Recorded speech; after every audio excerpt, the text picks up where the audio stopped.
Hola amigos, vamos a ver si os recuerdo la sesión anterior, que era el 19 de junio, lunes, hablábamos sobre la no violencia, que teníamos profetas, gente que había vencido esa violencia que había en nuestro mundo, pero todavía sigue esa violencia. Y entonces pues era la ley aquella, la ley del talión, que estaba como menguada ya, que era una gran venganza. Pues pasamos a ver lo que nos dice Jesús en el martes del 20 de junio del 2017. La liturgia es del ciclo A de la Iglesia Católica, y sigue Mateo hablándonos en su capítulo 5 del 43 al 48. Dice Mateo: en aquel tiempo dijo Jesús a sus discípulos: habéis oído que se dijo, amarás a tu prójimo y aborrecerás a tu enemigo. Yo en cambio os digo, amar a vuestros enemigos, hacer el bien a los que no os aborrecen y rezar por los que persiguen y calumnian. Así seréis hijos de vuestro Padre que está en el cielo. Hace salir sol sobre malos y buenos, y manda la lluvia a justos e injustos. Porque si amáis a los que os aman, ¿qué premio tendréis? ¿No hacen eso mismo los publicanos? Y si saludáis solo a vuestro hermano, ¿qué hacéis de extraordinario?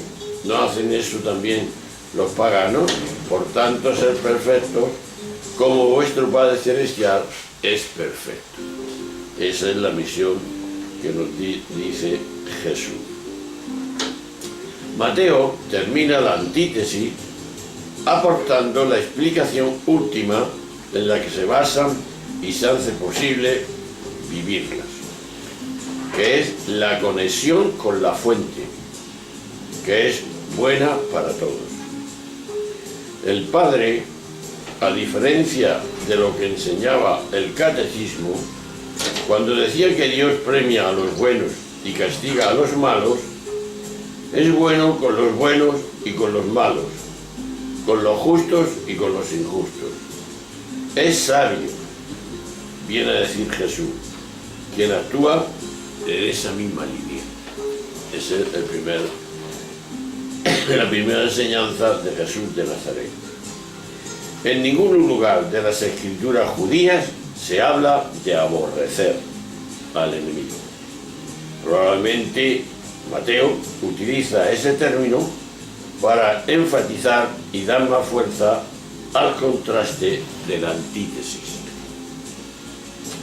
Si el Padre, la fuente de todo, el núcleo de la vida, la unidad de lo que es bondad y amor compasivo, eso significa que solo cuando vivimos esas actitudes nos hallamos en conexión y armonía con todo lo creado.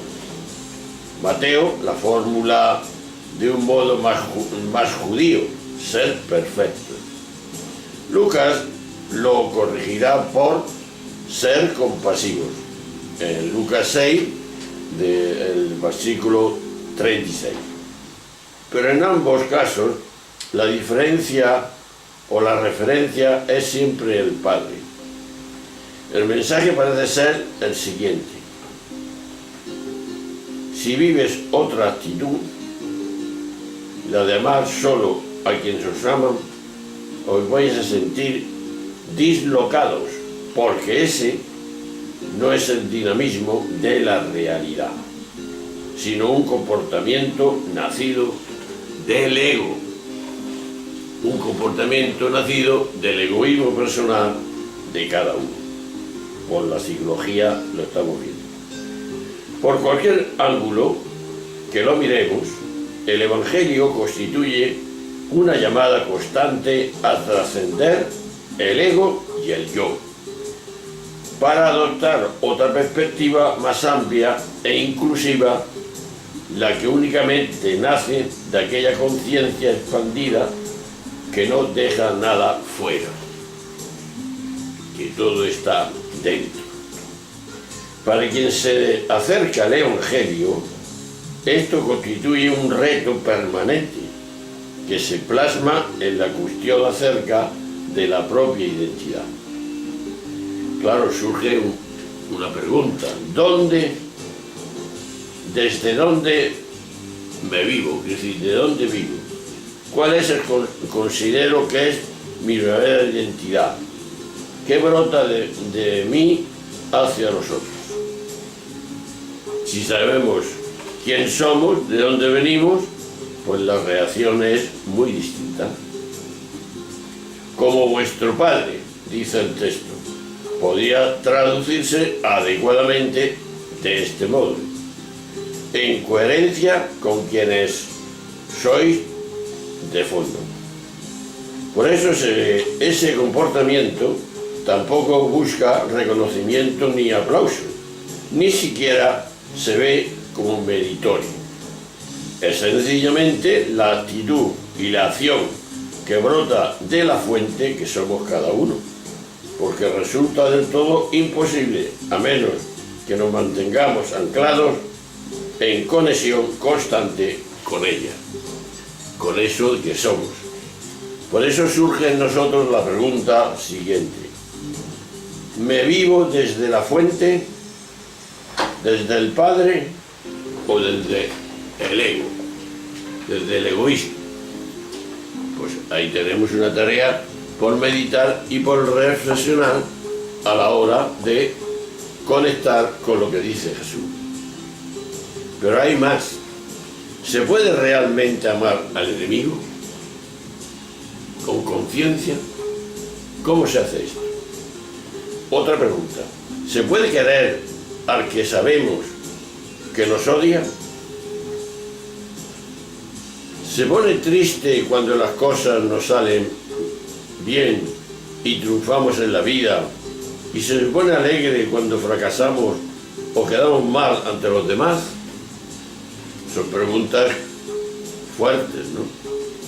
Como es lógico, las preguntas que podemos hacernos sobre este asunto son interminables, muchísimas. ¿Por qué? Porque la vida y la relación con los demás nos ponen en situaciones que quizás nunca pudimos imaginar. Y a la experiencia nos remitimos. Por eso hay que hacerse en serio la pregunta: ¿es posible amar al enemigo? Que es la primera que no pido. ¿Es posible esto? ¿Es posible que a ese enemigo que me está haciendo daño y que incluso me mata a mi familia y tal, problema del terrorismo de ETA en nuestro país? Y contesta Jesús, o contestamos nosotros también: Dios no nos puede pedir cosas imposibles. ¿Por qué? Ni Dios es tan inhumano como para pedirnos que lleguemos a portarnos violentando constantemente lo que da de sí nuestra condición humana.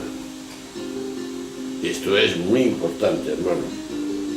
Jesús no nos pide que nos arranquemos del alma los sentimientos más espontáneos que brotan de nuestra intimidad. No somos dueños de nuestros sentimientos, hay que reconocerlo. Solo mandamos en nuestra conducta, en nuestros comportamientos. Y lo que Jesús nos pide es que nunca hagamos el mal a nadie. Esto ya lo hemos dicho en otra ocasión. Aunque sea nuestro peor enemigo. Esto, si está en nuestra mano y lo tenemos siempre a nuestro alcance, por eso una vez más hay que insistir que la importancia de reeducar nuestras convicciones fundamentales y básicas y determinantes. Las convicciones no son meros propósitos, sino que son pautas de conducta que generan hábitos de comportamiento, lo que se traduce en costumbres. Por ejemplo, el que no acostumbra a decir jamás una palabra hiriente o habla mal del otro, sea quien sea, y no digamos si lo que está en juego es dañar la fama, la dignidad, los derechos de otras personas, sean quien sean, digo, el que se porta así, ese es el que ama incluso al enemigo, aunque le cueste. Y se ha dado en la historia que con la historia de la violencia de ETA, pues hay gente que después ha hecho esa reflexión y ha actuado en conducta positiva en saber comprender esa situación. Porque la grandeza de una persona se mide sobre todo por su capacidad para reconocer sus propias limitaciones.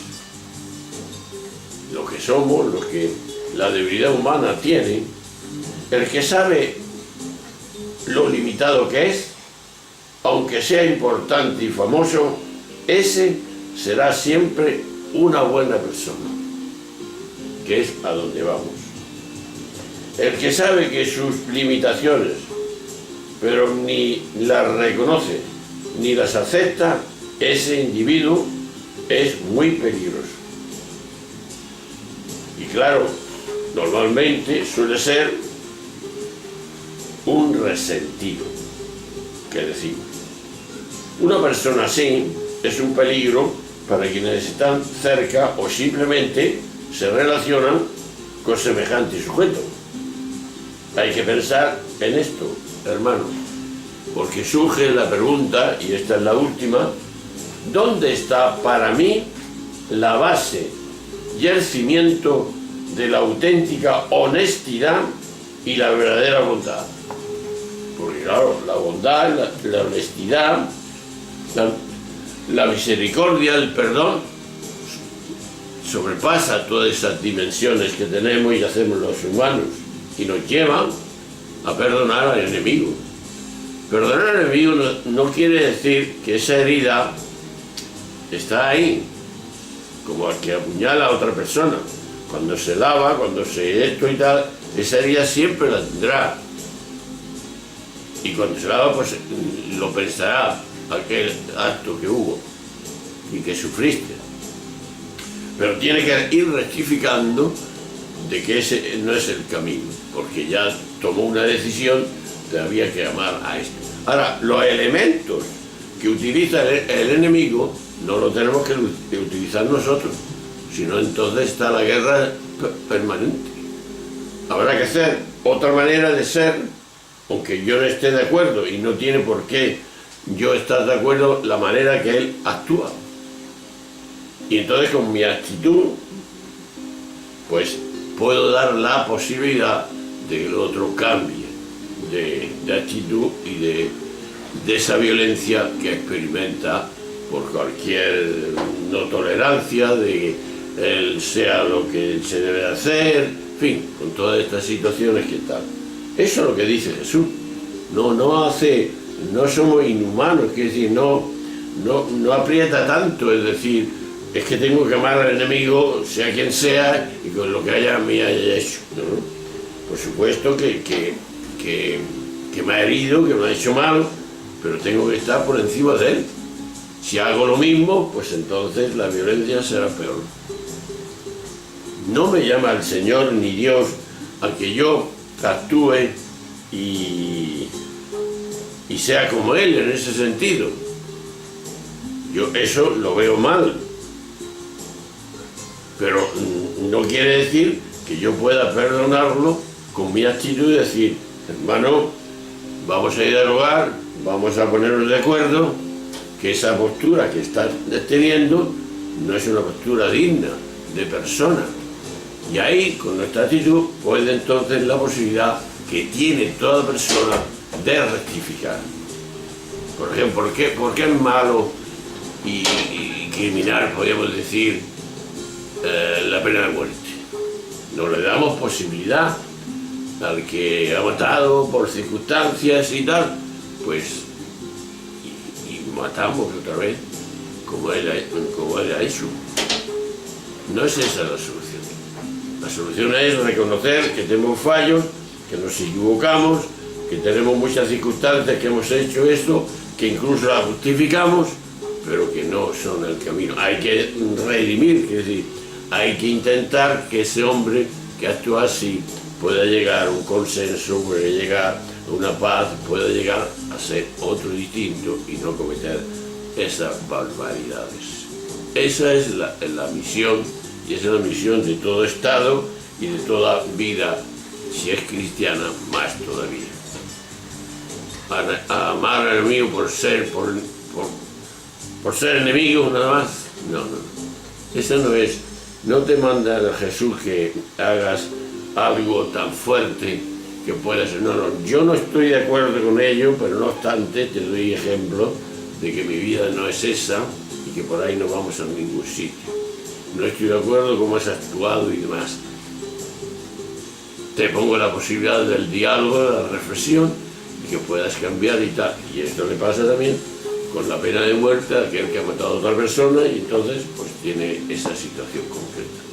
Bien, pues lo dejamos y lo dejamos con la pregunta que nos hemos hecho al principio, que es muy importante porque realmente es la psicología del hombre la que hace esta dimensión.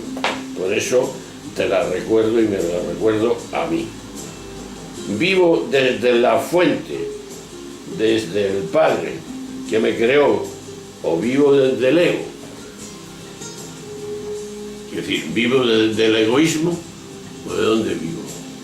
Si vivo desde el Padre, realmente pues esto tiene solución. El Padre es bondadoso, el Padre es cariñoso, el Padre lo ha dado todo, pues tú tienes que actuar igual para que esto pueda cambiar entre los humanos y saber que de dónde venimos y que si actuamos según la voluntad de ese Padre, pues estamos haciendo el bien y estamos rectificando aquello que muchas veces somos, el ego. Primero yo, después yo y se queda algo yo. Pues bien, ahí lo dejamos y reflexionaremos otro día, otro ambiente que nos pueda decir Jesús que es interesante para nuestra vida y rectificar si lo hacemos mal para hacerlo bien. Ya sabes que en el bien está la felicidad y el mundo que te dice tanto tienes, tanto vales, ahí está la felicidad. Pues no, ese mismo que ha dicho eso en otra ocasión le contestó otro, y ya lo hemos dicho esto alguna vez: no eres tú más feliz, yo soy más feliz porque necesito menos. No es la interesante el tener mucho, sino la necesidad que tú te creas. Claro, en nuestro mundo actual, como por la seducción de la televisión, del periódico, en fin, de todo lo que estamos viendo, por la presión de 1000 veces que te lo dicen, por cantidad de veces, pues te tiran a lo que no es. Pues ese no es el camino. Y más, un camino que ya lo hemos dicho algunas veces, tenemos, de la manera que estamos viviendo hoy, necesitamos 6 mundos. Por eso la llamada a la austeridad de vida y a la necesidad de tener lo necesario nada más, pero no hacer caso de la seducción que los grandes poderosos, que los grandes magnates quieren dominar entre nosotros y que realmente le hagamos lo que ellos quieren. Nosotros tenemos que coger el camino de la austeridad para que no haya tanto gasto, para que la ecología, es decir, respetemos la tierra, para que le demos tiempo para que pueda producir. Es decir, este mundo así no llegamos a romper toda la naturaleza, porque de esa forma pues tenemos que tener 6 mundos, porque todo entonces, no, ese no es el camino. No es más feliz el que más tiene, sino el que menos necesita. Bueno, un saludo, hasta luego, hasta siempre. Nos veremos en la próxima sesión. Hasta luego, adiós.